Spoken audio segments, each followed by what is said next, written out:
Welcome to Democracy Now!, democracynow.org, The War and Peace Report. I'm Amy Goodman. President Trump met with Israeli Prime Minister Benjamin Netanyahu at the White House for a second straight day Tuesday as Trump's Middle East envoy claimed Israel and Hamas are nearing a breakthrough on a ceasefire agreement. It's not clear what Trump and Netanyahu discussed behind closed doors, but Israeli media is reporting Netanyahu is under extreme pressure to reach a 60-day ceasefire deal that would see 10 living Israeli hostages released, along with the bodies of dead hostages, in exchange for the release of Palestinians held in Israeli prisons, many without charge.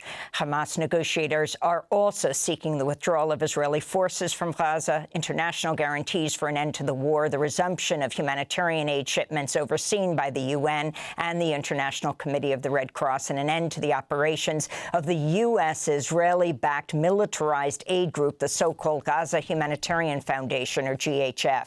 Earlier today, hundreds of starving Palestinians in Gaza were forced to move toward the southern city of Rafah to search for food after GHF closed its only remaining aid distribution center in the central Gaza Strip. Palestinian officials say more than 770 people have been killed by Israeli forces and U.S. security contractors at sites run by GHF since it began operations in May. Meanwhile, Israeli attacks killed nearly 100 people across Gaza on Tuesday as Palestinians awaited word on whether Israel would reach a ceasefire deal. Among the dead are displaced Palestinians torn to pieces when an Israeli missile struck a roundabout where the children were playing. At that moment, children were playing on the swivel chairs here. Nearby stood a tent, the temporary shelter of a disabled man who wasn't affiliated with any faction. Then, tragically, the airstrike came without warning. We're all waiting for a ceasefire, but every delay brings new deaths. I could die. He could die.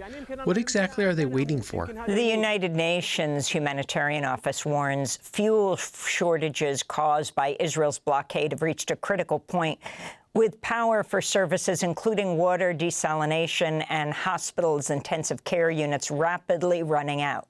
On Tuesday, the Palestinian Red Crescent Society announced it's closing the Al Zaytun Medical Clinic in Gaza City after Israeli artillery shells struck nearby. The Red Crescent says it's the 18th time the group's been forced to close a clinic due to Israeli attacks and its blockade of medicine. This comes as Gaza health officials are warning of an alarming rise of meningitis cases among Gaza's children, with hundreds of cases reported in recent weeks. Lebanon's health ministry says an Israeli strike on a vehicle near the northern city of Tripoli killed at least 3 people and injured 13 others Tuesday in Israel's latest breach of its ceasefire with Lebanon. The Israeli military claimed the strike hit a key figure from Hamas, but did not identify the target. Separately, Israel claimed it killed a Hezbollah commander in a drone strike on southern Lebanon Tuesday night. Meanwhile, Yemen's Houthi fighters have attacked another merchant vessel in the Red Sea, killing 3 sailors, wounding 2 others aboard a Liberian-flagged cargo ship. Tuesday's attack follows another Houthi strike on Sunday that sank a Liberian-flagged Greek-owned ship. All 22 crew members were rescued by a nearby ship responding to their distress call. The Houthis have vowed to continue attacking Red Sea shipping lanes until Israel ends its war on the Gaza Strip. The U.S. Supreme Court has cleared a path for the Trump administration to gut the federal workforce and eliminate entire federal agencies. On Tuesday, justices released an unsigned order from its shadow docket, lifting lower court injunctions that blocked mass layoffs and the restructuring of federal agencies, even though Congress has not authorized those plans. In a dissenting opinion, Justice Ketanji Brown Jackson called the court's lifting of the injunctions unfortunate, hubristic, and senseless, unquote. The American Federation of Government Employees, which represents some 820,000 federal workers, said in a statement, quote, "Today's decision has dealt a serious blow to our democracy and puts services that the American people rely on in grave jeopardy." In New Mexico, at least 3 people were killed by unprecedented flash floods Tuesday in the community of Ruidoso. Among the victims were children aged 4 and 7 who were swept downstream by the rushing floodwaters that saw the river rise to a record-breaking 20 feet. This comes as rescue teams in Texas are searching for over 170 people who've gone missing in the catastrophic floods of July 4th. The official death toll has climbed to at least 109 victims. Ukraine's Air Force says Russia launched its largest aerial attack overnight since its 2022 full-scale invasion of Ukraine, firing a record 741 drones and missiles, most of them targeting the city of Lutsk in western Ukraine. The barrage prompted Poland to activate its air defenses and scramble fighter jets. Russia's attack came after President Trump Tuesday sharply criticized Russian President Vladimir Putin, his latest in a series of U-turns on Ukraine policy. We get a lot of bullshit thrown at us by Putin, for you want to know the truth. He's very nice all the time, but it turns out to be meaningless.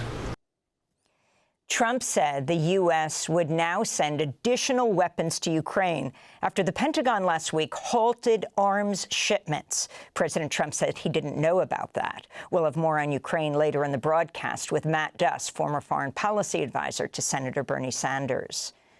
The International Criminal Courts issued arrest warrants for 2 top Taliban leaders in Afghanistan on charges of committing gender-based persecution against women and girls. The court said in a statement, since regaining control of Afghanistan in 2021, the Taliban have, quote, specifically targeted girls and women by reason of their gender, depriving them of fundamental rights and freedoms, unquote.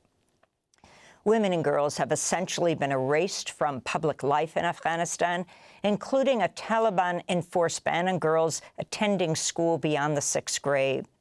The Taliban quickly rejected the arrest warrants issued against Sheikh Hibatullah Akhundzada and Taliban supreme leader and Abdul Hakim Haqqani, Afghanistan's top justice official. The government of El Salvador has admitted to UN investigators the Trump administration controls the fate of nearly 140 Venezuelan immigrants transferred from the U.S. to the notorious Secat mega prison. The report was issued in response to a UN inquiry indicating that El Salvador says it bears no legal responsibility for the men. The revelations directly contradict claims by Trump officials and Department of Justice lawyers who've repeatedly said they don't have jurisdiction or power to facilitate the return of the immigrants who were sent to El Salvador from the U.S. without due process. Immigrants jailed in Florida's new detention camp, dubbed Alligator Alcatraz, say conditions of their confinement are a form of torture. In a phone interview with CBS, immigrants describe being served maggot-infested food, a lack of access to water for sanitation, and the denial of medical care and religious rights. There have also been reports of flooding near electric cables. The detention camp was built in just 8 days at an abandoned airfield in the remote Everglades swamplands, with the first group of immigrants transferred there last week. The jail can hold up to 5,000 immigrants. Last week, a group of Democratic Florida state lawmakers said they were denied entry to the jail for an inspection. On Capitol Hill, House Democrats are demanding the release of all files related to the dead convicted sex trafficker Jeffrey Epstein that also mentioned Donald Trump. A letter from 16 lawmakers accuses Attorney General Pam Bondi of withholding Epstein files that implicate Trump. They write, quote, "Stop protecting your boss." This comes after the Justice Department released a memo this week reiterating that Jeffrey Epstein died by suicide and claiming he did not keep a client list. That is a U-turn from Attorney General Bondi's previous statements, including this claim during a Fox News interview in February. It's sitting on my desk right now to review.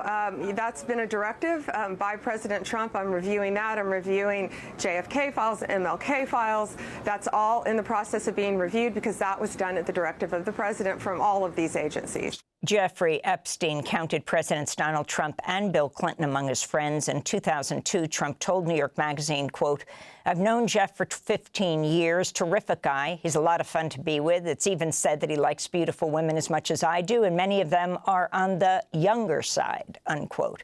On Tuesday, Trump angrily dismissed reporters' questions about Epstein during a cabinet meeting. Are you still talking about Jeffrey Epstein? This guy's been talked about for years. You're asking, we have Texas, we have this, we have all of the things. And are people still talking about this guy, this creep? That is unbelievable.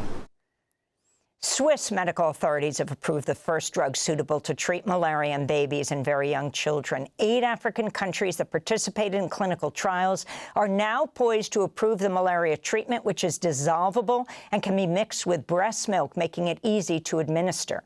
Malaria kills about 600,000 people worldwide each year, a majority of them children under the age of 5. A coalition of doctors and public health groups has sued Health and Human Services Secretary Robert F. Kennedy Jr. over changes to vaccine policy, which they say undermine public trust in vaccines. The complaint filed in a U.S. District Court in Massachusetts accuses RFK Jr. of violating federal law by unilaterally altering COVID-19 vaccine recommendations without scientific evidence for children and people who are pregnant. The American Academy of Pediatrics called the move an assault on science, public health, and evidence-based medicine. The Academy's president, Dr. Susan Cressley, spoke in a video accompanying the lawsuit. Because this wasn't just sidelining science. It's an attack on the very foundation of how we protect families and children's health. And the consequences could be dangerous. The American Academy of Pediatrics isn't standing by. We're stepping up. We're taking legal action because we believe children deserve better. We've published our own immunization schedule for decades, and will continue to do so, because kids can't wait for politicians to sort this out. And those are some of the headlines. This is Democracy Now!, democracynow.org, The War and Peace Report. I'm Amy Goodman. Thanks for watching Democracy Now! On YouTube. Subscribe to the channel and turn on notifications to make sure you never miss a video. And for more of our audience-supported journalism, go to democracynow.org, where you can download our news app, sign up for our newsletter, subscribe to the daily podcast, and so much more.